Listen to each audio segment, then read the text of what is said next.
In this episode, we're going to talk about two scams that are unfolding, and the amounts will blow your mind. That's all I can tell you. This is very, very serious, and these form part of the 2.7 trillion money that has gone missing, mostly outside of United States, and how it got used up. That's what we're going to talk about. Small request to all of you to please like this video. I'm going to go through these slides to tell you exactly what happened. Here we go. The first scam is by the Environmental Protection Agency. The number is very big, $20 billion.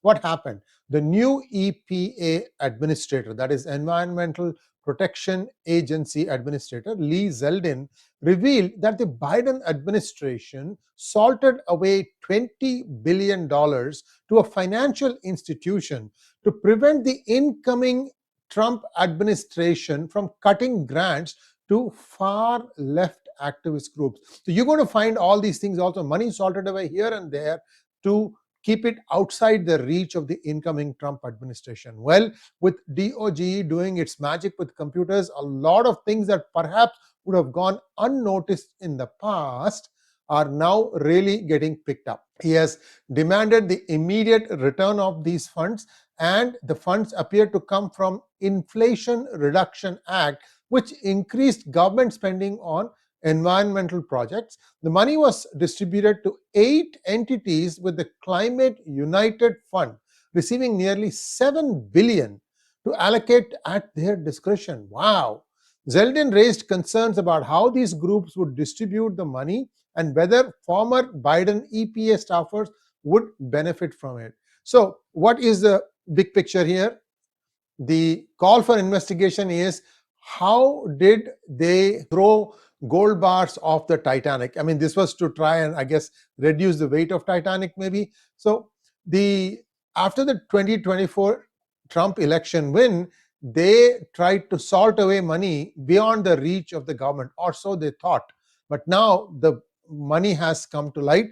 The question is, who is going to be getting that money back, clawing it back and putting it back in the treasury?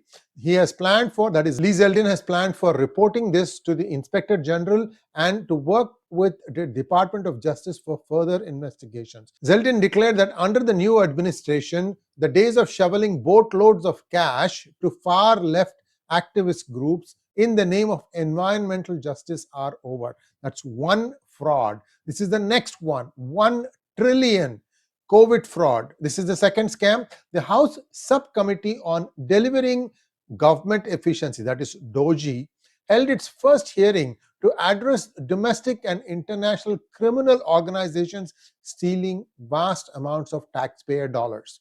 𝗣𝗚𝗡𝗙𝗂, CEO of LexisNexis Risk Solution, revealed that 1 trillion was stolen during the COVID-19 pandemic, with 70% of it going overseas due to outdated government systems. Did somebody hack into the computers and transfer the money? Well, we'll see as this thing unfolds. The rush to distribute pandemic relief funds under both the Trump and Biden administration enabled massive fraud. We talked to you about the PPP loan, right? So something similar. There are other flavors of this. Department of Labor's Inspector General, he's estimated that $191 billion were paid out in improper pandemic unemployment benefit payments. Small Business Administration's Inspector General said that $200 billion were stolen from the PPP and disaster loans. Then Senator Joni Ernst introduced a bill to extend the authorization of the Special Inspector General for pandemic recovery to investigate and recover funds lost due to COVID-19 fraud. The bill empowers the Treasury Department to collect delinquent loans under $100,000. Delinquent means unable to pay. So they are going to go and collect this stuff, and that could also mean that a lot of assets could be coming for distress sale. So those of you who have deep pockets may make a killing. Medicaid is the other assistance fraud. Medicaid, unemployment benefits, food stamps, and temporary assistance for needy families, called TANF, TANF, were identified as programs with significant fraud and mismanagement. Like I told you, the examples of the names of the companies that came up and they took money from PPP. And we also talked about one online company that seems to have been involved in all these things. Same way here, there appears to have been a similar modus operandi. Stuart Whitson, Senior Director of Federal Affairs at the Foundation of Government Accountability and a former FBI agent, highlighted improper Medicaid payments caused by eligibility errors and unverified enrollments. These were 1/3 of all federal payments. See, this is really surprising that Medicaid payments to 1/3 of federal employees were improper. This is big. 1 in 3. Improper Medicaid payments could exceed $1 trillion in the next decade. 80% of Medicaid improper payments stem from eligibility errors. Eligibility errors means you have a certain precondition. For that you are eligible, but if you don't have that thing, or if something that is not covered, then you have to pay for it from your pocket. So something like that. Biden administration's regulations have restricted states from the states are not being told to do the proper verification. Just give it. That seems to be the way. Stuart Whitson urged Congress to cut these regulations and improve eligibility verification measures. DOGE is doing a tremendous job in trying to unearth and unearthing, in fact, all of these things. They have a website. I even checked it. They're going to have by 14, that is tomorrow or day after tomorrow, they're going to have the specific things that they have found. And I'll be happy to update you with the data that they have unearthed. And this is something that we are tracking very, very closely. So what is the DOGE trying to do? It is trying to reduce federal spending and streamline operations. And Representative, that is Congresswoman Marjorie Taylor Greene, chair of the DOGE subcommittee, is leading the war on waste. Musk's DOGE is analyzing government spending and eliminating inefficiencies. Musk's team of lawyers and engineers are actively auditing government payments to identify wasteful expenditure. Remember, in the first term, Trump said that I'm going to drain the swamp. Well, this time he's actually doing it. The Democrats criticized Musk and DOGE for firing inspectors general at agencies investigating Tesla and SpaceX. Democrats are pushing back against the efforts of dismantling USAID. In fact, they have got a temporary restraining order on that one also. I'm sure once the judge listens to both sides, they may lift that thing. Democrats are opposing efforts to reduce the size of federal workforce. By the way, in the federal workforce, Massachusetts judge has ruled that the employees, whoever wish to take voluntary retirement, should be allowed to take so.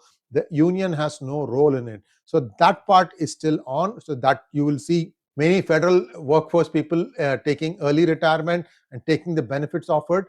And fraud and mismanagement persists, with benefits being sent to dead people, payments being made to prisoners, and duplicate social security numbers being ignored while bureaucrats resist reforms.